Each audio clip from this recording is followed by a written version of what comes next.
ከእግዚአብሔር ቃል ላይ አንድ ስፍራ አንብና እግዚአብሔር ደግሞ በዚህ ቃል የሚለንን እንሰማለን። የሉቃስ ወንጌል ምዕራፍ 4 ጀምሮ አነበዋለሁ። ከክርስቶስ ሕይወት ብዙ እንማራለን። ቃሉ ብዙ ያስተምረናል።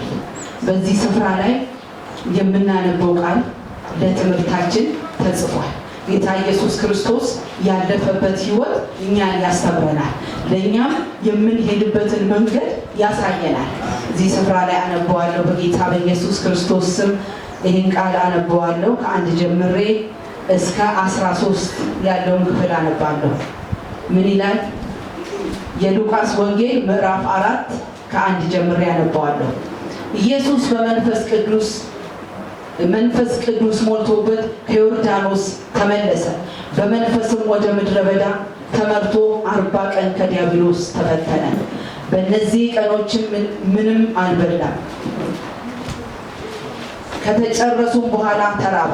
ዲያብሎስም የእግዚአብሔር ልጅ ከሆንክ ይህን ድንጋይ እንጀራ ሁን ብለህ እዘዝ አለው። ኢየሱስም ሰው በእግዚአብሔር ቃል ሁሉ እንጂ በእንጀራ ብቻ አይኖርም ተብሎ ተጽፏል ብሎ መለሰለት። ዲያብሎስም ረጅም ወደሆነ ተራራ አውጥቶ የዓለምን መንግስት ሁሉ በቅጽበት አሳየው። ዲያብሎስም ይህን ስልጣን ሁሉ ክብራቸው ለእኔ ተሰጥቶኛል፣ ለምወደውም ለማንም እሰጠዋለሁ፣ ለአንተም እሰጥሃለሁ። ስለዚህ አንተ በእኔ ፊት ብትሰግድልኝ ሁሉ ለአንተ ይሆናል አለው። ኢየሱስም መልሶ ለጌታህ ለአምላክህ ስገድ፣ እርሱም ብቻ አምልክ ተብሎ ተጽፏል አለው። ወደ ኢየሩሳሌም ደግሞ ወሰደው፣ በመቅደሱም ጫፍ ላይ አቆመው። ይጠብቁ ዘንድ መላእክቶችን ስለ አንተ ያዛል፣ እግርህንም በድንጋይ ከቶ እንዳይሰናከሉ በእጁ ያነሱሃል ተብሎ ተጽፏል። የእግዚአብሔር ልጅ ከሆንክ ከዚህ ወደ ታች ራስህን ወርውር አለው። ኢየሱስም መልሶ ጌታ አምላክህን አትፈታተን ተብሎ ተጽፏል አለው። ዲያብሎስም ፈተናውን ሁሉ ጨረሰ በኋላ እስከ ጊዜው ከእርሱ ተለየ ይላል። የእግዚአብሔር የአምላካችን ስም የተባረከ። ስለ ቃሉ እግዚአብሔር ይባረክ። በዚህ ስፍራ ላይ ኢየሱስ ክርስቶስ ሰይጣንን ዲያብሎስ እንደፈተነው በተለያዩ ፈተናዎች እንደፈተነው ይነግረናል። ጌታ ኢየሱስ ክርስቶስ በዲያብሎስ ከመፈተኑ በፊት ሉቃስ ወንጌል ላይ 3:20 እና 21 ላይ ስንመለከት ጌታ ኢየሱስ ክርስቶስ በዮሐንስ ሊጠመቅ ወደ ዮርዳኖስ የሄደበትን ጊዜያቶች እናያለን። ጌታ ኢየሱስ ክርስቶስ በዮሐንስ በተጠመቀ ጊዜ ኢየሱስ ጸለየ ይላል። በሚጸልይበት ሰዓት ሰማይ ተከፈተ ይላል። ሰማይ በሚከፈትበት ሰዓት ሁለት ነገሮች እንደሆኑ እናያለን። አንደኛ የሆነው መንፈስ ቅዱስ በጌታ በኢየሱስ ክርስቶስ ላይ በአካል ወረደ ይላል። ሁለተኛው ደግሞ የእግዚአብሔር ድምፅ ሰማይ ሲናገር እንሰማለን። የምወደው ልጄ በሱ ደስ የሚለኝ የምወደው ልጄ ብሎ ስለ ኢየሱስ ክርስቶስ የእግዚአብሔር ልጅ እንደሆነ በዛ ቦታ ላይ አብ ሲናገር እንሰማለን። ኢየሱስ ክርስቶስ በምድረ በዳ ከመውጣቱ በፊት ከፍተኛ የሆነ የእግዚአብሔር ድምፅና መንፈስ ቅዱስ በሱ ላይ ሲወርዱ መንፈስ ቅዱስ ሲሞላ እናያለን። ከዛ በኋላ በመንፈስ ተመርቶ ወደ ምድረ በዳ ይወጣል በዲያብሎስ ሊፈተን። እዚህ ቦታ ላይ የሚያስተምረን የእግዚአብሔር ቃል አንድ ነገር አለ። መንፈስ ቅዱስ በወረደበት ሰዓትና የእግዚአብሔር ድምፅ በኢየሱስ ክርስቶስ ላይ በመጣ ሰዓት ኢየሱስ ወደ አዲስ መንፈሳዊ አገልግሎት ውስጥ ሊገባ ያለበት ሰዓት ነው። የእግዚአብሔር ድምፅ ስለ ጌታ ኢየሱስ ክርስቶስ የተነገረው ጌታ ኢየሱስ ክርስቶስ በተወለደ ሰዓት ነው። ኢየሱስ ክርስቶስ ሲወለድ መላእክቶች ስለተወለደው ሕፃን ተናግረዋል። እዚህ ስፍራ ላይ የምናየው ኢየሱስ ክርስቶስ እንግዲህ ከ30 ዓመት በኋላ እግዚአብሔር በዮሐንስ ሲጠመቅ የምወደው ልጄ በሱ ደስ የሚለኝ ብሎ እዚህ ስፍራ ላይ ሲናገር እናያለን። አሁን ሰይጣን ኢየሱስ ክርስቶስ ወደ አገልግሎት እንደሚወጣ ያውቃል። ስለዚህ ኢየሱስ ክርስቶስን ሊቋቋመው ወጣ።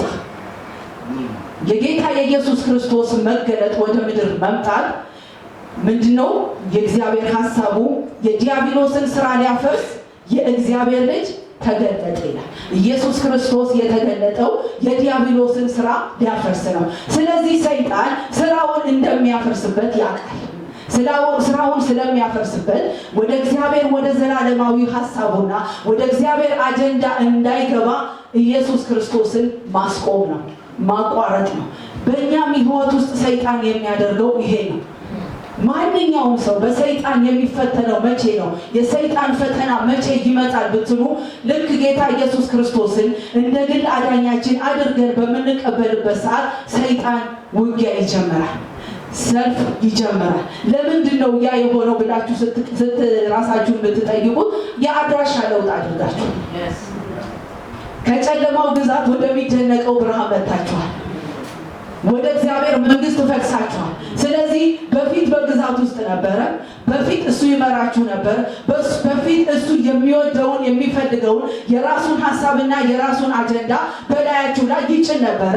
አሁን ግን እጃችሁን አንስታችሁ ወስናችሁ እኔ በዚህ መንግስት ውስጥ አልቆይም በቃ ብላችሁ ከእግዚአብሔር ጋር ተስማምታችሁ እግዚአብሔር ልጅ ኢየሱስ ክርስቶስን እንደ ግል አዳኛችሁ አድርጋችሁ የአድራሻ ለውጥ አደረጋችሁ። ስለዚህ የአድራሻ ለውጥ በምናደርግበት ሰዓት ሰይጣን የራሱን ስትራቴጂ ይነድፋል። ለምን? ከመንግስት ወጥታችኋል፣ ወደ እግዚአብሔር መንግስት ፈልሳችኋል። ስለዚህ ከዛ በኋላ ውጊያውን ይጀምራል። አይታችሁ እንደሆነ ሰይጣን የራሱ አድራሻ ብትቀይሩ ወደ እግዚአብሔር መንግስት ውስጥ እንደመጣችሁ ያውቃል። አንዳንድ የንግድ ስፍራ ቦታዎች አይታችሁ እንደሆነ ቤታቸውን ሱቃቸውን በሚለቁበት ሰዓት የአድራሻ ለውጥ አድርገናል፣ በዚህ ቦታ ላይ ታገኙናላችሁ ብሎ አድራሻቸውን ያሳያሉ። ከዛ የሚፈልግ ሰው በዛ አድራሻ ያገኛቸዋል። ስለዚህ ሰዎችም በጌታ ኢየሱስ ክርስቶስ አምነው ሲድኑ ወደ እግዚአብሔር መንግስት ሲመጡ የት ስፍራ እንደመጡ ሰይጣን ያውቃል። ስለዚህ በአድራሻቸው ፈተናውን ይዞ ይቀጥላል፣ ፈተናውን ይዞ ይመጣል። ለዚህ ነው ሰው በክርስቶስ ኢየሱስ አምኖ ሲድን የእግዚአብሔር ቃል እውቀት ያስፈልገዋል፣ ጸሎትን መለማመድ ያስፈልጋል፣ የመንፈስ ቅዱስን ምሪትን በህይወቱ መለማመድ ያስፈልጋል። ለምን? ራሱ ሰይጣን የራሱን ስትራቴጂ ነድፎ ከመጡበት መንግስት እንደገና ወደ ራሱ መንግስት ሊመልሳቸው ስለሚታገል። አሁንም እዚህ ስፍራ ላይ ስናይ ጌታ ኢየሱስ ክርስቶስ በመንፈስ ቅዱስ በኃይል በሱ ላይ ሞልቶ ሲወርድበትና ሲጠመቅ ሰይጣንም አይቷል። ሰዎች ሁሉ ከተጠመቁ በኋላ ነው ኢየሱስ ክርስቶስ በዮርዳኖስ የተጠመቀ። ሰዎች ሁሉ ስለ ኢየሱስ ክርስቶስ መጠመቅ አይተዋል። መንፈስ ቅዱስ በኃይል በሱ ላይ ሲወርድ ተመልክተዋል። የእግዚአብሔር ድምፅ ደግሞ ሲናገር ስለ ኢየሱስ ክርስቶስ ሰምተዋል። የምወደው ልጄ በሱ ደስ የሚለኝ ብሎ ስለ ኢየሱስ ልጅነት ሲናገር አብ ሲናገር ሰምተዋል። አገር ሁሉ ሰምቷል ስለ ኢየሱስ፣ ሰይጣንም ሰምቷል። ስለዚህ በተቻለው መጠን ሰይጣን የራሱን ስትራቴጂ ነድፎ ኢየሱስ ክርስቶስን የእግዚአብሔር ሐሳብና የእግዚአብሔር እቅድ ወደ እግዚአብሔር ዓላማ እንዳይገባ ማቋረጥ ነው። የእግዚአብሔርን ፕላን ማቋረጥና እግዚአብሔር ያየለትን የተመለከተልን ፕላን ውስጥ እንዳይገባ ያደርጋል። ስለዚህ በእኛም ሕይወት ውስጥ ሰይጣን በክርስቶስ ኢየሱስ ያደረገውን የፈተና ጊዜና ሰዓትን በእኛም ሕይወት ውስጥ በተለያየ መልኩ የራሱን ፈተናዎችን ይዞ ይመጣል። ስለዚህ እስቲ በክርስቶስ ኢየሱስ ውስጥ ያደረገውን ፈተና እናያለን፣ እንመለከታለን። ከዚህ ደግሞ ፈተና መውጣት የምንችልባቸውን ጥቂት ነገሮችን ከክርስቶስ ሕይወት ውስጥ እናያለን፣ ከክርስቶስ ሕይወት ውስጥ እንመለከታለን። ምን ብዬዋለሁ? ድል ነሺ ሕይወት ብዬዋለሁ። የዚህን ስብከት ርዕስ ምን አልኩት? ድል ነሺ ሕይወት ወይም ድል የነሳ ሕይወት። ክርስቶስ ኢየሱስ ሰይጣንን ድል ነስቶታል አይደል? የዲያብሎስን ስራ ሊያፈርስ የእግዚአብሔር ልጅ ተገለጠ ነው አይደል የሚለው። ስለዚህ ኢየሱስ ድል ነስቶታል። ስራውን በማፍረስ ድል ነስቶታል። ለምን? ጌታ ኢየሱስ ክርስቶስ ወደ ምድር ሲመጣ የመጣበት ዓላማ ሲናገር ኢሳይያስ 61ን ጠቅሶ ነው ጌታ ኢየሱስ ክርስቶስ ሲሰብክ የእግዚአብሔር መንፈስ ምን አለ? በእኔ ላይ ነው፣ ለድሆች ወንጌልን እሰብክ ዘንድ ቀብቶኛል፣ ለታሰሩት መፈታትን፣ ለዕውሮች ማየትን፣ በተጽዕኖ ውስጥ ላሉ ነፃነት የተወደደችን የጌታን ዓመት አውጅ ዘንድ ቀብቶኛል። አያችሁ፣ ጌታ ኢየሱስ ክርስቶስም የራሱ የመጣበት ሚሽን አለው፣ ተልእኮ አለው። ስለዚህ ዲያብሎስ ስራውን እንደሚያፈርስ ያውቃል። ሰዎች የጌታ ኢየሱስ ክርስቶስን በወንጌል ላይ ስንመለከት አገልግሎት ብዙዎች ነፃ ይወጣሉ። ብዙዎች ከጨለማው እስራት ከአጋንንት እስራት ነፃ ይወጣሉ። እውሮች ያያሉ። ለእውሮች ማየትን አይደል፣ መንፈሳዊ እውርነት ያለባቸው አይኖቻቸው ይከፈታሉ። የስጋ እውርነት እንኳን ያለባቸው አይኖቻቸው ተከፍቶ እናያለን። በደዌ በአጋንንት ተጽዕኖ ውስጥ አሉ፣ በአጋንንት እስራት ውስጥ አሉ። ከአጋንንት እስራት ውስጥ ነፃ ይወጣሉ። የእግዚአብሔር መንግስት ደግሞ ይሰበካል። ስለዚህ ጌታ ኢየሱስ ክርስቶስ ወደ ምድር የመጣበት ዓላማ ምንድን ነው? የዲያብሎስን ስራ ሊያፈርስ ነው። ስለዚህ ስራውን የሚያፈርስበትን ይቋቋማል። እኛም ወደ ጌታ ኢየሱስ ክርስቶስ ስንመጣ የእግዚአብሔር ዓላማና የእግዚአብሔር አጀንዳ በእኛ ህይወት ውስጥ አለ። ሰይጣን ፈተና የሚያመጣብን አንተን ምግብና እንጀራ እንዳትበላ በኢኮኖሚ ሊመታህ አይደለም። የእግዚአብሔር የዘላለሙን አጀንዳ ከአንተ ውስጥ ለማቋረጥ ነው። ሊያስቆምህ ነው፣ ሊገድብህ ነው። በቃ ታርጌቱ ሰይጣን አጭር አይደለም። ለጊዜው ኢኮኖሚያችንን የመታ ይመስለን ይሆናል የሰይጣን ፈተና። ለጊዜው አቅም አሳጥቶን ይሆናል፣ አድክሞን ይሆናል። ዋናው ታርጌቱ ግን የእግዚአብሔር የዘላለም አጀንዳ፣ እግዚአብሔር በአንተ ህይወት ውስጥ ሊሰራ ያለውን፣ እግዚአብሔር በአንተ ህይወት ውስጥ ሊፈጽም ያለውን ያንን ማስቆም ነው፣ ያንን ማቋረጥ ነው፣ ያንን ማዘግየት ነው። ስለዚህ መንቃት አለብን። የእግዚአብሔር ቃል ሲናገር ንቁ አይደል የሚለው? በመጠን ኑሩ። ባለጋራችሁ ዲያብሎስ የሚውጠውን ፈልጎ ይዞራል። የሚዞር ዲያብሎስ አለ። ለምን ሊያስቆምህ? ለምን ሊጎድብህ? ለምን ሊወስንህ? እግዚአብሔር ወዳየልህና ወደ ተመለከተልህ ወደ እግዚአብሔር ወደ ዘላለሙ ሐሳብ እንዳትገባ። ታርጌቱ ረጅም ነው፣ እጁ ረጅም ነው። ዋናው ተልእኮ የእግዚአብሔርን ሐሳብ ለማስቆም ነው። በቃ በክርስቶስ ህይወት ውስጥም የመጣው ይሄንን ሊያደርግ ነው። እግዚአብሔር በክርስቶስ ኢየሱስ ያሰበው ህይወት በመስቀል ላይ ሞቶ ዓለምን ሊያድን ነው። በመስቀል ላይ ሞቶ ዓለምን ከማዳኑ በፊት ግን ጌታ ኢየሱስ ክርስቶስን እዚህ ጋር ሊጥለው መጣ። ግን ኢየሱስ ክርስቶስ ፍጹም አምላክ ነው። ወደ ምድር ሲመጣ ፍጹም ሰው ሆኖ ወደ ምድር ኢየሱስ ሲገለጥ ፍጹም አምላክ ነው። ፍጹም ሰው ሆኖ ወደ ምድር መጣ። ግን ኃጢአት የሌለበት ሰው ነበር። በሰይጣን ፈተናዎች ውስጥ ኢየሱስ ያልወደቀው ፍጹም የኃጢአት ዘር በኢየሱስ ውስጥ የለም። ሰው ሆኖ ወደ ምድር ቢመጣም የኃጢአት ዘርን በሱ ውስጥ ስላላገኘ ፈተናውን ሰይጣን አላሸነፈም። ኢየሱስ ግን አሸንፎታል። ሃሌሉያ! ያሸነፈው ጌታ ደግሞ የኛ አምላክ ነው። ያሸነፈው ጌታ ኢየሱስ ያንተ ጌታ ነው፣ ያንተ ንጉስ ነው። እሱ ስላሸነፈ አንተ ታሸንፋለህ። እሱ ስላሸነፈ አንቺ ታሸንፊያለሽ። ለምን? ያሸነፈ ጌታ ያንተ አምላክ ስለሆነ፣ ያሸነፈው ጌታ ያንተ ጌታ ስለሆነ። ሃሌሉያ! እነዚህ ፈተናዎችን እናያለን። ዲያብሎስ ጌታ ኢየሱስ ክርስቶስ ጋር መጣ። መቼ? ከዮርዳኖስ ከተጠመቀ በኋላ ወደ ኢየሱስ ክርስቶስ ጌታ ኢየሱስ 40 ቀን 40 ሌሊት በዲያብሎስ ተፈትኗል። ግን መጀመሪያ ፈተናው የጀመረው ኢየሱስ ክርስቶስ ከ40 ቀን በኋላ ምን ይላል? ተራበ ይላል። ሰው ስለሆነ የሰውን ማንነቱን ሊፈትነው ሰይጣን መጣ። መለኮትነቱን ሊፈትነው አይችልም። የሰው ሆኖ ኢየሱስ ክርስቶስ ወደ ምድር ስለመጣ ግን የሰውነት ማንነቱን ኢየሱስ ሰይጣን ሊፈትነው መጣ። ምን አለው? ቁጥር 3 ላይ ነው። ዲያብሎስም በእነዚህ ቀናቶች ምንም አልበላም፣ ከተጨረሱ በኋላ ተራበ። ዲያብሎስም የእግዚአብሔር ልጅ ከሆንክ ይህን ድንጋይ እንጀራ ሁን ብለህ እዘዝ አለው። ኢየሱስም ሰው በእግዚአብሔር ቃል ሁሉ እንጂ በእንጀራ ብቻ አይኖርም ተብሎ ተጽፏል። የእግዚአብሔር ቃልን ይነግረው ነበር። አንተ የእግዚአብሔር ልጅ ከሆንክ ነው ያለው። ጌታ ኢየሱስ ክርስቶስ የእግዚአብሔር ልጅ እንደሆነ ሰይጣን ሰምቷል። ማ ሲናገር? አብ ሲናገር፣ ሰማይ ሲናገር ሰምቷል። የእግዚአብሔር ልጅ ከሆንክ ፈተናውን ይዞ የመጣው በማንነቱ ነው። አይደንቲቲውን ተጠቅሞ ነው። አንተ የእግዚአብሔር ልጅ ነህ። አምላክህ ደግሞ ሰማይና ምድርን የፈጠረ ኢየሱስ ክርስቶስ እኮ እሱ አምላክ ነው፣ ፈጣሪ ነው። መፍጠር የቻለ ሰማይን የፈጠረ ምድርን ያጸና ኢየሱስ ክርስቶስ እሱ እግዚአብሔር ነው። አሜን ሃሌሉያ። ሰይጣን ግን መጣ። አንተ የእግዚአብሔር ልጅ ከሆንክ ድንጋይ ይዞለት ይመስለኛል የመጣው። እርቦሃል፣ ለምን በራብ ትሞታለህ? ስለዚህ ይሄንን ድንጋይ ዳቦ አድርግ። ዳቦ አድርገህ መብላት ትችላለህ፣ ከረሃብ ትጠግባለህ። ኢየሱስ ግን ኖ አለ። ሰው በእንጀራ ብቻ አይኖርም፣ ከእግዚአብሔር አፍ በሚወጣው ቃል ብቻ ይኖራል። ሰው በእንጀራ አይኖርም። አያችሁ፣ ሰይጣን ረሃባችንን ያውቃል፣ ምን እንደምንፈልግ ያውቃል። ዛሬ የእናንተ ረሃብ ምንድን ነው? የእናንተ ጥማታችሁ ምንድን ነው? ሰይጣን እንደ ኦፖርቹኒቲ ተጠቅሞ በዛ ረሃብ ይመጣል፣ በዛ ፍላጎታችሁ ይመጣል።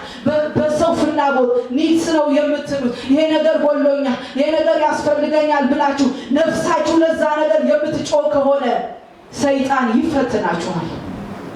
በቃ ኢየሱስን የመጣና የፈተነው በተራበው ነገር ነው። ራበው። ኢየሱስ ሰው ሆኖ ስለመጣ የሰው ማንነቱን ፈተነው። እኛ እንደውም የኃጢአት ዘር በሰው ውስጥ አለ። ኢየሱስ መለኮት ነው፣ የኃጢአት ዘር በሱ ውስጥ የለም። ስለዚህ ፍላጎታችሁን ይዞ መጥቶ ሰይጣን እንዳይፈትናችሁ መንቃት አለባችሁ። ቅዱሳን ልትነቁ ይገባል። ሰይጣን የራሱ የሆነ ስትራቴጂ እየነደፈ ወደ ህይወታችሁ ይመጣል። በጉድለታችሁ ይመጣል፣ በማጣታችሁ ይመጣል፣ በቸገራችሁ ነገር ይመጣል።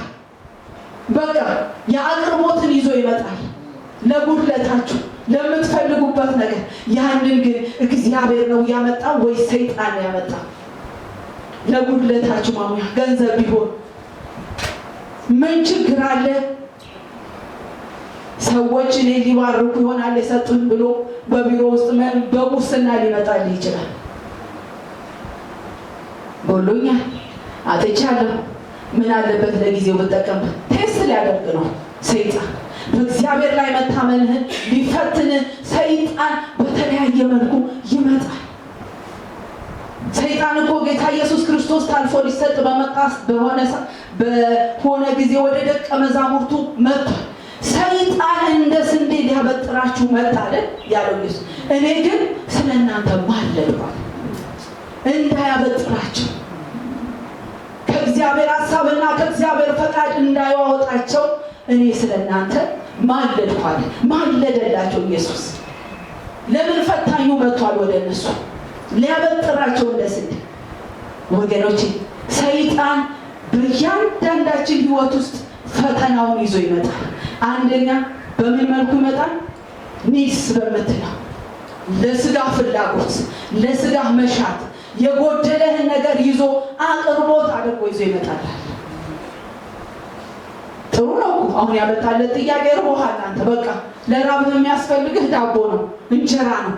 ስለዚህ አንተ ደግሞ የእግዚአብሔር ልጅ ነህ፣ ትችላለህ። አባትህን ብትጠይቀው አባትህ ዳቦ ሊያደርግልህ ይችላል። ኢየሱስ ግን ነው ያለው። ነው የሚል ማንነት በኢየሱስ ክርስቶስ በሕይወታችሁ ይብዛ። ለሰይጣን አቅርቦት ነው አይሆንም። እነ ዳንኤል ያደረጉት ይሄን ነው አይደል? ዳንኤል በምርኮ ወደ ባቢሎን በተወሰኑ ሰዓት ከንጉሱ መብልና መጠጥ እንዲበሉ ተፈቀደላቸው አይደል? የንጉስ መብል ነው፣ የንጉስ መጠጥ ነው፣ ያማረ ነው፣ የሚጣፍጥ ነው። ዳንኤል ግን በልቡ ምን አሰበ? በንጉሱ መብልና መጠጥ እንዳይረክስ ወሰነ። አሜን። በኢየሱስ ክርስቶስ የምትወስኑ ያድርጋችሁ። አሜን። ኖ ሰይጣን ለሚያመጣላችሁ አቅርቦት፣ ለስጋዊ ማንነታችሁ፣ ለስጋዊ መሻታችሁ የሚያመጣውን አቅርቦታችሁ ኖ አሜን ኖ የሚል ማንነት በኢየሱስ ክርስቶስ በሕይወታችን ይብዛ። አሜን። ለምን? ብዙ ዲሲቭ የሚያደርጉ ነገሮች ስላሉ፣ ብዙ የሚያታልሉ፣ ብዙ የሚያማልሉ ነገሮች ስላሉ ሰይጣን እነዛን ይጠቀማል፣ አቅርቦት ያደርግልሃል። አንተ ግን ጨካኝ መሆን አለብህ ነው።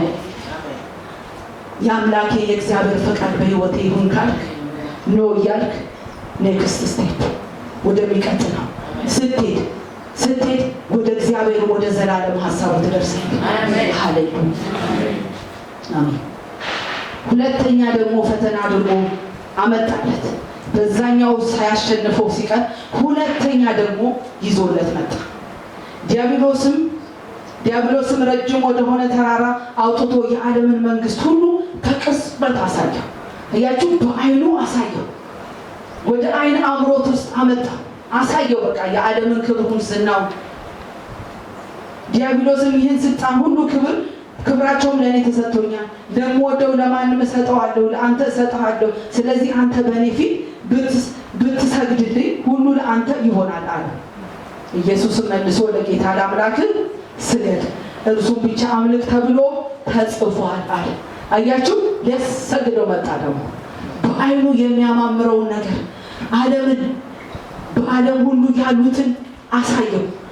ከዛ በኋላ አንተ ግን ይህንን እሰጥሃለሁ፣ እኔ ለምወደው ይሄንን በእነዚህ ላሳየሁ ከተማ ቢሆን አገራት ቢሆን ዓለማት ቢሆን የእነሱ ገዢ አድርጌ እሾምሃለሁ።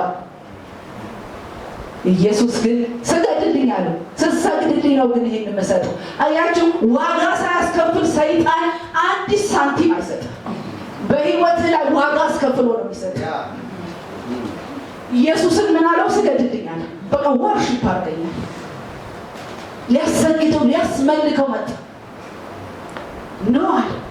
ፈጣሪ አምላክህን ብቻ አምልክ፣ እሱን ብቻ አገልግል ተብሎ ተጽፏል። አየህ ሰይጣን ምን አይነት ክፉ እንደሆነ። ኢየሱስ ክርስቶስን አምላክ ሆኖ ሳለ እሱ እኮ የእግዚአብሔር መንግስት ገዢ ነው። ሁሉን የምትገዛ ገዢ መንግስት ነው ኢየሱስ። ግን እሱ በምድራዊ ስለሆነው መንግስት የምድራዊውን መንግስት ስልጣን እሰጥሃለሁ፣ ግን ስገድልኛል።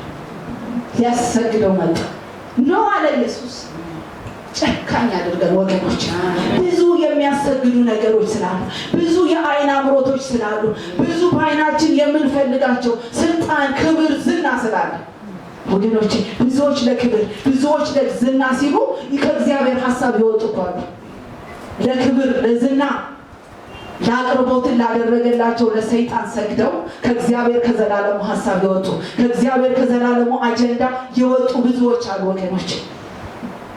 ኢየሱስ ክርስቶስ እኮ በመስቀል ላይ ሞቶ ዓለምን ከእግዚአብሔር ጋር ሊያስታርቅ ነው የመጣው። የመስቀል ሞት ምን ያደርግልሃል አለ።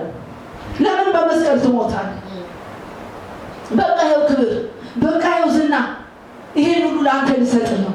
መሞት አያስፈልግህም ነው በቃ።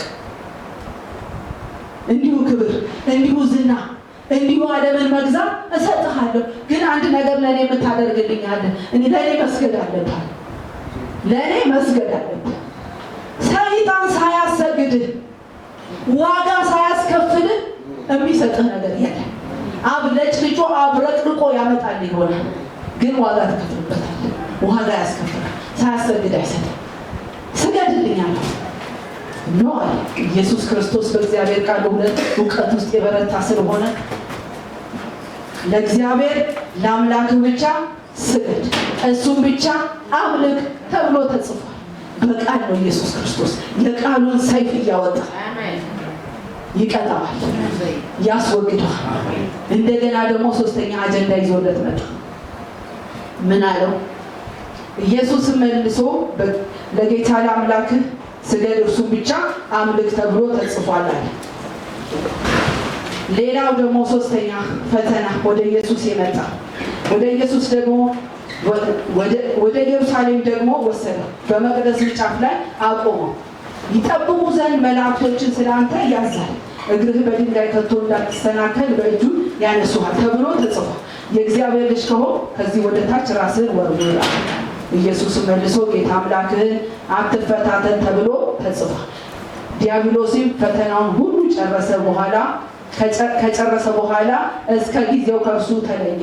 እስከ ጊዜው ነው የተለየው። ይሄን ፈተና ፌል ስላደረገበት ለጊዜው ዞራል። ሰይጣን የተለያየ ቴምፕቴሽኖችን የተለያየ ፈተናዎችን ይዞባችሁ ይመጣል። ግን በዛ ስታሸንፉት ሌላ ስትራቴጂ ሊነድፍ ከፊት ለፊታችሁ ዞር ይላል። ስለዚህ ሁልጊዜ ንቅት ያላችሁ መሆን አለባችሁ። ንቁ የሚለን የእግዚአብሔር ቃል ለዚህ ነው። በዚህ ፈተና ውስጥ ኢየሱስ ክርስቶስን ከፍ ወዳለ ቦታ ላይ አወጣው። ከዛ በኋላ ራስህን ጣል፣ ራስህን ወርውር፣ አምላክህ አንተ እግዚአብሔር ልጅ አይደል? አምላክህ አባትህ መላእክቶችን ልኮ ያድነዋል አለው። እንደገና ደግሞ ከከፍታ ላይ ሊፈጠፍጠው መጣ። በቃ ሊያወርደው በቃ ዋናው ታርጌቱ የዘላለሙ የእግዚአብሔርን አጀንዳ በሱ ህይወት ውስጥ እንዳይሆን ማቋረጥ ነው ኢየሱስ እዚህ ጋር ሰይጣን ያዘ። እሱ ግን ጌታ ኢየሱስ ክርስቶስ መልስ መለሰለት። ፈጣሪ አምላክህን አትፈታተን ተብሎ ተጽፏል።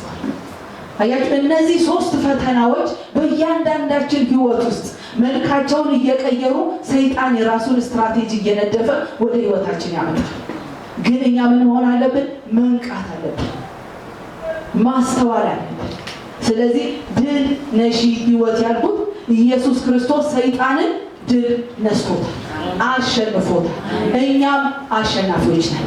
ለምን? የኛ አምላክ የኛ አባት ኢየሱስ ሰይጣንን ድል አድርጎታል፣ አሸንፎታል። እኛም እናሸንፋለን። እንዲሁ ዝም ብሎ እኮ ሰይጣን ለቆ ወደ እግዚአብሔር ሐሳብ እንድትሄድ የሰይጣንን ስራ እንድታፈርስ የዲያብሎስን ስራ እንድታፈርስ አይለቅም። ፈርዖን እኮ የእስራኤልን ህዝብ ለቆታል፣ ለቀቀው። በጸናች ክንድ እግዚአብሔር አስለቀቀ አይደል? ግን ፈርዖን ዝም ብሎ ተቀመጠ። በቃ ይሄዱ እግዚአብሔር አምላካቸውን ያምልኩ፣ ለእግዚአብሔር ለአምላካቸው መስዋዕትን ያቀርቡ ብሎ ቁጭ አለ ማለት። እንደገና ደግሞ ህዝቡን እንዳያገለግል እስራኤል ህዝብ እኛን እንዳያገለግሉ ለምን ለቀቅ የሚል ማጉረምረም ሲመጣ እንደገና ፈረሱ ሰረገላው አስከተተ። ከዛ ምን ያደርግ ጀመር? እስራኤልን ይከተል ጀመር። አያችሁ፣ ዝም ብሎ ለቆ አይተዋችሁ ይከተላችሁ። ግን እናንተ ንቁ፣ ሐሳቡንም ደግሞ አትሳቱት። ከዛ ተከተላችሁ አይደል? እስራኤላውያኖች ፈሩ፣ ደነገጡ። ከፊት ለፊታቸው የኤርትራ ባህር አለ፣ ከኋላቸው ፈርዖን ሰረገላውን አስከትቶ እየመጣባቸው ነው።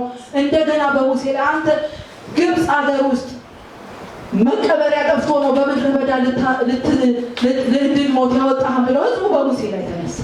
እግዚአብሔር ግን ድምፅ መጣ። ዛሬ የምታዩቸው ግብፃውያኖች ለዘላለም አታዩቸው። እግዚአብሔር ስለእናንተ ይዋጋል። የእውነት ተዋጋላችሁ። የእውነት ተዋግቶ የኤርትራን ባህር ከፍሎ ህዝቡ በደረቅ ምድር ተሻገረ። ፈርዖን ሰረገላው ሰራዊቱ በኤርትራ ባህር ውስጥ ሰጠው። አያችሁ፣ የሚከተላችሁ የሚያሳድዳችሁ ቢከተላችሁ የተወሰነ ጊዜ ነው። ከዛ በኋላ እግዚአብሔር ስለእናንተ እየተዋጋ ያሻግራችኋል። እግዚአብሔር ስለእናንተ እየተዋጋ ያሳልፋችኋል። ሃሌሉያ! ኢየሱስ ክርስቶስ ጌታ። ሃሌሉያ! ከክርስቶስ ህይወት ውስጥ የምናያቸው ደግሞ ኢየሱስ ክርስቶስ እንዴት ሰይጣንን ድል ነሳ፣ እንዴት እኛስ ድልን እንንሳ ብለን ስንመለከት የኢየሱስ ክርስቶስን የህይወት ኳሊቲ እናየዋለን። ምን አይነት ህይወት ነበረው ኢየሱስ? ምን አይነት የህይወት ኳሊቲ ነበረው? ሰይጣንን እንዴት የሰይጣንን ፈተና እንዴት ኢየሱስ አለፈው ብለን ስናይ አንደኛ ዋናው ኢየሱስ ሰይጣንን ያሸነፈበት ቁልፍ ነገር በመንፈስ ቅዱስ የተሞላ ነበር። ኢየሱስ ክርስቶስ በመንፈስ ቅዱስ የተሞላ ነበረ። ከዮርዳኖስ በሚጠመቅበት ሰዓት መንፈስ ቅዱስ በሱ ላይ በኃይል በሚታይ በእርግብ መልክ ወርዶ ነበር። ኢየሱስ ክርስቶስን አጥምቆት ነበረ። ስለዚህ የመንፈስ ቅዱስ የተሞላ ህይወት ሰይጣንን ያሸንፈዋል። ቴምፕቴሽንን ሰይጣን የሚያመጣውን ፈተና ያሸንፋል። ስለዚህ መንፈስ ይሙላባችሁ እንጂ ይላል ኤፌሶን 5:18 ላይ ነው። መንፈስ ይሙላባችሁ እንጂ በወይን ጠጅ አትስከሩ ይላል። ስለዚህ ቅዱሳን እህቶቼ፣ ወንድሞቼ ሁል ጊዜ በመንፈስ ቅዱስ ተሞሉ። በቃሉ መንፈስ ተሞሉ። የተሞላ ሰው በቃሉ መንፈስ የተሞላ ሰው የሰይጣንን ሐሳቡን አይስተውም። ሰይጣን ለሚያመጣበት ፈተና አይሸነፍም። ሁለተኛ በእግዚአብሔር መንፈስ ይመራ ነበር። ጌታ ኢየሱስ ክርስቶስ ወደ ውስጥ ሲያሳልፍ ሰይጣን ደግሞ የራሱን ስትራቴጂ ነድፎ እግዚአብሔር አምላክን እየከሰሰ ከዛ ከምድረ በዳ ውስጥ ከመሰሪያ ቦታ ከመዋባ ቦታ እግዚአብሔር ከሚኩል ቦታ ያስወጣል። ግን በዛ ህይወት ውስጥ መቆየት ለውበት ነው ወገኖች። እግዚአብሔር የሚያራግፈው ነገር ከኛ ህይወት ውስጥ ስላለ እናቶቻችን በፊት ምን ያደርጋሉ? እሳት ውስጥ አመዱን ከፈት አድርገው አመድ ያዳፍናሉ አይደል? ያ አመድ ይሸፈናል። ለማግስቱ ያንን አመድ አራግፈው እሳቱን ያወጡታል። ከዛ ከሰል ላይ ሲያረጉት ብዙውን ከሰል ያቀጣጥላል። ስለዚህ እግዚአብሔር ካንተ ውስጥ የሚያራግፈው ነገር ስላለ ባንተ ውስጥ ያለው እሳት፣ ባንተ ውስጥ ያለው የእግዚአብሔር ክብር እንዲገለጥ አመዱ መራገፍ አለበት። ባህሪ መሰራት አለበት። መሞረድ አለበት። ስለዚህ እግዚአብሔር ምድረ በዳ ውስጥ እያገባ ይቀርጻል፣ ይሞርድሃል። ስለዚህ በዛ ስፍራ ላይ መቆየት ያስፈልጋል። ለልብ ይናገርሃል። የእግዚአብሔርን ሐሳብ ታውቀዋለህ። የእግዚአብሔርን ፈቃድ ትሰማዋለህ። ሃሌሉያ። እግዚአብሔር ባስቀመጣችሁ ስፍራ መቀመጥ ይሆንላችሁ፣ መቆየት ይሆንላችሁ። እግዚአብሔር ካላችሁ ቦታ ላይ አትውጡ። ለምን? እግዚአብሔር በዛ ስፍራ ሊሰራችሁ ስለሚፈልግ ነው። በመንፈስ ቅዱስ ያጠምቃችኋል። በእግዚአብሔር ቃል እውቀት ይሞላችኋል። ከዛ አስቦ ብዙዎችን በአንተ ውስጥ ባለው እሳት፣ በአንተ ውስጥ ባለው ክብር፣ በአንተ ውስጥ ባለው ጸጋ ብዙዎችን እግዚአብሔር ይደርሳል። ብዙዎችን እግዚአብሔር ይነካል። ብዙዎችን ከጨለማው መንግስት ይናጠቃል። ሃሌሉያ ሃሌሉያ። ኢየሱስ ክርስቶስ ጌታ። ሶስተኛ ደግሞ የቃሉን ሙላት ይኑርባችሁ። የእግዚአብሔር ቃል ሙላት በህይወታችን የሰይጣንን የዲያብሎስን ፈተና እንድናለፈው እንድንወጣው ያደርገናል። ጌታ ኢየሱስ ክርስቶስ በመጣበት ፈተና ሁሉ ቃል ነበር። የመንፈስ ሰይፍን ያዙ ይላል አይደል? ኤፌሶን ላይ የመንፈስ ሰይፍ እሱ ምንድነው? የእግዚአብሔር ቃል ነው። መዝሙረ ዳዊት 119:11 ላይ ዳዊት ምን አለ? አንተን እንዳልበድል ቃልህን በውስጤ ሰወርክ ይላል። አንተን እንዳልበድል፣ እግዚአብሔርን እንዳልበድል፣ ከእግዚአብሔር ሐሳብ ውስጥ እንዳልወጣ፣ እንዳልተላለፍ ቃሎችህን በውስጤ ሰወርክ። አያችሁ፣ በእኛ ውስጥ በመንፈሳችን የተሰወረው የእግዚአብሔር ቃል ሰይጣንን ድል እናደርግበታለን። ሐሳቡን እንመታበታለን። ስትራቴጂውን እናፈርስበታለን። ለዚህ የቆላስይስ 3:16 ምዕራፍ የእግዚአብሔር ቃል በሙላት ይኑርባችሁ ይላል። ስለዚህ በቃሉ መሞላት፣ በቃሉ መንፈስ መሞላት ያስፈልጋል። ለምን መሰላችሁ? የእግዚአብሔርን ሐሳብ፣ የእግዚአብሔርን ስትራቴጂውን ነቅታችሁ በመንፈስ ቅዱስ ከተሞላችሁ ታቆታላችሁ። በቃሉ ዕውቀት ደግሞ ስራውን ታፈርሱበታላችሁ። ስለዚህ የሱ ሐሳብ እግዚአብሔር ሰይጣን ሁሉ ጊዜ ፈተና የሚያመጣው እኛን በኃጢአት እንድንወድቅ ነው። እኛን ከእግዚአብሔር ሐሳብ ለማውጣት ነው። እግዚአብሔር ግን ወደ ፈተና የሚያመጣችሁ ወደ ምድረ በዳ ህይወት የሚያመጣችሁ የሱን ውበት በእኛ ለመግለጥ ነው። የሱን ክብር በእኛ ለመግለጥ ነው። እግዚአብሔር አብርሃምን እኮ ፈትኖታል አይደል? የምትወደውን አንድ ልጅህን ወደ ሞሪያም ተራራ ወስደህ ሰዋልኛል። አብርሃም ግን ታዘዘ። መታዘዛችንን እንኳን እግዚአብሔር ቴስት ያደርገዋል። አለመታዘዝን ከኛ ውስጥ ያስወግዳል። አለማመንን ከኛ ውስጥ ያስወግዳል። ስለዚህ እግዚአብሔር እኛ ሊሰራ ወደ ምድረ በዳ ያስወጣል እንጂ እንዲፈትነን በኃጢአት እንድንወድቅ ከእግዚአብሔር ሐሳብ እንድንወጣ አይፈትንም። ሰይጣንም ያው ሌባ ሊሰርቅ ሊያጠፋ ይመጣል። እሱ የሚመጣበት የራሱ የሆነ ሚሽን አለ። ሰላማችሁን ሊሰርቅ፣ ደስታችሁን ሊሰርቅ፣ እግዚአብሔር ሐሳብን ከእናንተ ሊሰርቅ፣ ሊያጠፋ፣ ሊገድል። ኢየሱስ ግን ህይወት እንዲሆንልን፣ ህይወት ደግሞ እንዲበዛልን በክርስቶስ ህይወት እኛ ያገኘነው የሚበዛ ህይወት ነው። ያ ህይወት እንዲበዛ እንዲጨምር እግዚአብሔር የሚያሳልፈን የራሱ ጎዳና አለ። በዛ ጎዳና ውስጥ ግን ህይወት ይበዛል፣ ህይወት ይጨምራል። የማ ህይወት? የእግዚአብሔር ህይወት። የማ ህይወት? የክርስቶስ ህይወት በእኛ ህይወት ውስጥ ይጨምራል። ሃሌሉያ። እውነት እግዚአብሔር ቤተክርስቲያንን በዚህ ዘመን ያስነሳል። እግዚአብሔር በዘላለሙ ሐሳብና አጀንዳ ውስጥ ያስገባል። እግዚአብሔር የሚፈልገውንና እግዚአብሔር የሚወደው ነገር በእኛ ህይወት ውስጥ ይገለጥ። በኢየሱስ ስም የነቃን ያድርገን። ሃሌሉያ። ከዛ አራተኛውን የጾምና የጸሎት ህይወት መኖር። ጌታ ኢየሱስ ክርስቶስ በጾምና በጸሎት ውስጥ የክርስቶስን ህይወትን ስንመለከት እዚህ ስፍራ በእርግጥ ኢየሱስ ክርስቶስ ምግብ እንዳልበላ ይናገራል። በጾምና በጸሎት ውስጥ እንደሚሆን እርግጠኛ ነኝ። በዚህ ስፍራ ላይ ምግብ እንዳልበላ ነው የሚናገረው። ግን የክርስቶስን አገልግሎቱን ህይወቱን ስናየው ጌታ ኢየሱስ ክርስቶስ ወደ ተራራ እየሄደ ይጸልይም ነበረ። አያችሁ፣ የጾምና የጸሎት ህይወት ሊኖረን ያስፈልጋል። ጾምና ጸሎት ድካም አይደለም። የውስጠኛውን ሰውነታችንን ግን ያበረታል። መንፈሳዊ አይኖቻችንን ይከፍታል። አስተሳሰብ አመለካከታችንን ሁሉ በእግዚአብሔር ላይ ፎከስ እንድንሆን ያደርገናል። ስለዚህ የእግዚአብሔር ሕዝብ ቅዱሳን አማኞች በጾምና በጸሎት የሚተጋ ህይወት ያስፈልጋቸዋል። ለምን መሰላችሁ? የሰይጣንን ሐሳቡን እንዳትስቱት ያደርጋል። እንድትነቁ ያደርጋቸዋል። የእግዚአብሔር ድምፅን መስማት ትጀምራላችሁ። የእግዚአብሔር የሚያየውን ማየት ትጀምራላችሁ። ለምን? የስጋው ማንነታችሁ በጾምና በጸሎት ስትሆኑ ይገድለዋል ማለት ነው። ስጋ ጸጥ ይላል። ጸጥ ሲል ስጋችሁ ሴንሲቲቭ ትሆናላችሁ። ለመንፈስ ቅዱስ ሴንሲቲቭ ትሆናላችሁ። የነቃችሁ ትሆናላችሁ። የእግዚአብሔር ድምፅን መስማት ትጀምራላችሁ። ስለዚህ የሰይጣንን ሐሳብ እንድታውቁትና ስራውን እንድታፈርሱት በጾም በጸሎት ጊዜ መውሰድ ያስፈልጋል። አምስተኛው ደግሞ ለእግዚአብሔር የተገዛ ህይወት።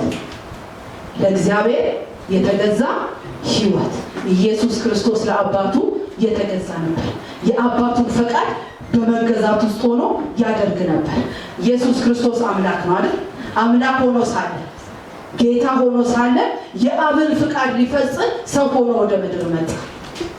የአባቱን ፍቃድ ይፈጽም ነበር። እኛም በህይወት ዘመናችን ውስጥ የእግዚአብሔርን ፈቃድ መፈጸም ይብዛልን። የእግዚአብሔር ምን ይላል እዚህ ጋር ያዕቆብ 4:7 ላይ ያዕቆብ 4:7 እንግዲህ ለእግዚአብሔር ተገዙ ዲያብሎስን ግን ተቃወሙ ከእናንተ ይሽሽ። አያችሁ፣ እንግዲህ ለእግዚአብሔር ተገዙ ዲያብሎስን ግን ተቃወሙ ከእናንተ ይሽሽ። አያችሁ፣ ብዙ ጊዜ ሰይጣንን ተቃውሟችሁ ይሆናል። ከእናንተም አልሸሸም ይሆናል። ለውጥ ማለት ግን ለእግዚአብሔር ራሳችሁን አስገዝታችሁ ለእግዚአብሔር ቃል ራሳችሁን አስገዝታችሁ እንደ እግዚአብሔር ቃል እንደሚለን ስንወጣ ስንገባ የእግዚአብሔርን ፈቃድ ስናደርግ ለእግዚአብሔር ራሳችንን እናስገዛለን። ለእግዚአብሔር የተገዛ ህይወት ደግሞ ሰይጣንን መቃወም ይችላል። በሚቃወምበት ሰዓት ደግሞ ሰይጣን ከሱ ይርቃል፣ ይሸሻል። እንግዲህ ለእግዚአብሔር ተገዙ ዲያብሎስን ግን ተቃውሞ ከእናንተ ይሸሻል። አያችሁ፣ ለእግዚአብሔር የተገዛ ህይወት ፈተናዎችን ያልፋል፣ ፈተናዎችን ይሻገራል። ስለዚህ ወገኖች ለእግዚአብሔር የተገዛ ህይወት እንዲኖረን እግዚአብሔር ጸጋውን ያብዛል። ለቃሉ መታዘዝ ነው፣ ለቃሉ መገዛት ነው። ቃሉ የሚለንን ማድረግ ነው፣ ቃሉ የሚለንን መስማት ነው። እግዚአብሔር ይባረክ። ድል የነሳ ህይወት፣ ድል የሚነሳ ህይወት በክርስቶስ ህይወት ውስጥ አየን፣ ተመለከት። ኢየሱስ ክርስቶስ ሰይጣንን ድል ነስቶታል፣ አሸንፎታል። ስለዚህ እናንተም ድል ነሾች ናችሁ፣ እኛም ድል ነሾች ነን፣ እኛም አሸናፊዎች ነን። ለምን? ጌታችን የሞተልን በቀራንዮ መስቀል ላይ ደሙ ስለኛ ያፈሰሰው ጌታ ድል ነስቷል። አሸናፊዎች ነን። ከአሸናፊዎች ነን ከሚሉ ሁሉ እንበልጣለን። ለምን? ከማ የተነሳ? ከጌታ የተነሳ። ለዚህ ወገኖቼ ግን ህይወታችን መሰራት አለበት፣ መቀረጽ አለበት። የሰይጣንን የዲያብሎስን ፈተና ልናልፈው ልንሻገረው የምንችለው በተለወጠ የህይወት ማንነት ነው። በመንፈስ ቅዱስ በተሞላ ህይወት ውስጥ በእግዚአብሔር መንፈስ የሚመሩ ይላል፣ እነሱ የእግዚአብሔር ልጆች ናቸው። ኢየሱስ ክርስቶስ በመንፈስ ቅዱስ ተመርቶ ወደ ምድረ በዳ እንደወጣ ሁሉ እኛንም መንፈስ ቅዱስ ይመራናል። ለኛ ተሰጥቶናል። ያ መንፈስ የሚመራው መንፈስ በእናንተ ውስጥ አለ። የሚመራው መንፈስ በአማኞች ውስጥ አለ። ስለዚህ ቤተ ክርስቲያን የእግዚአብሔር ልጅ ገዝታ ተጽዕኖ ፈጣሪ ሆና በምድር ላይ መኖር የምትችለው እንደ እግዚአብሔር መርህ ስትመራ ነው። እግዚአብሔር የመርህ አምላክ ነው። በሱ ፕሪንሲፕል ውስጥ መግባት አለብን። የእግዚአብሔር ቃል ድምፁን ሰምተን የምናደርግ፣ ድምፁን ሰምተን የምንሄድ የምንጓዝ፣ በመንፈስ ቅዱስ ተሞልተን የምንሄድ መሆን አለብን። ፈተናዎችን ሁሉ ማሸነፍ የምንችልባቸው መርሆች በእግዚአብሔር ቃል ውስጥ አለ። ሃሌሉያ። እግዚአብሔር ይመስገን።